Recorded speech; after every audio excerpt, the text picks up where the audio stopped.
something pretty basic, you could say. Now let's talk about the a credit card transaction. Now you're gonna ask me, what do I mean by credit card transaction? Now, let's say for example, there's customers that walk in requesting for a quote. They may not have a lot of money, or they may not want to use the money that they have.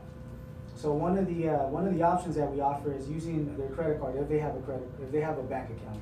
If they have a bank account, that means they have a debit card. Okay, so we can use that debit card as a credit transaction. Now, do you know the difference between a debit transaction and a credit card transaction? Well, obviously, debit is what's already in your bank account. Credit is what the bank will credit to you, will give you. Well, yes and no. Now, debit, when you process a debit transaction, the bank will pay the amount immediately. So technically, let's say for example, if you walk into a store and you use your debit card, they're gonna take the money out of your checking account immediately. Right. Okay? Now, a credit card transaction, the bank actually gives you 2 to 3 business days for that money to be completely deducted from your account. I don't know if you do online banking, for example, but if you do a credit card transaction, then it's gonna show pending. It's not gonna show processed, it's gonna show pending for a couple of days. Because it takes 2 to 3 days for them to actually process the transaction.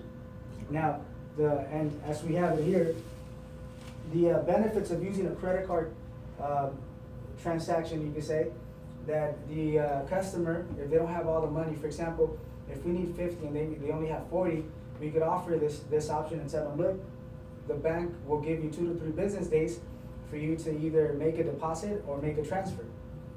Okay? Now, that allows them to lock the rate. So that allows them to leave with insurance. Right. And also, there's no penalties. The bank won't charge them anything at all. So it's an option that we usually use when customers are very tight with the money that they have available. Now, if they have a debit card, we'll emphasize on the fact that using the debit card as a credit card transaction, okay, will allow them to have 2 to 3 business days to go to the bank and make a deposit or make a transfer, but it guarantees them to leave with insurance. And the banks usually pay if it's not a prepaid, obviously, but if it's a debit card through their checking account, the majority of the banks will pay, let's say, the difference if it's not too much. Now, if the difference is $10, $20, $30, $40, they may pay for that.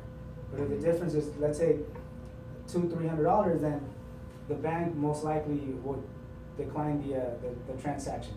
But if it's not too much of a difference, customers are willing to go with this option. 1, because there's no penalties.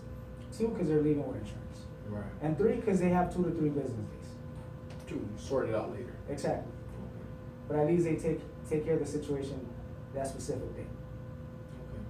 Any questions as far as this? No. All right, perfect.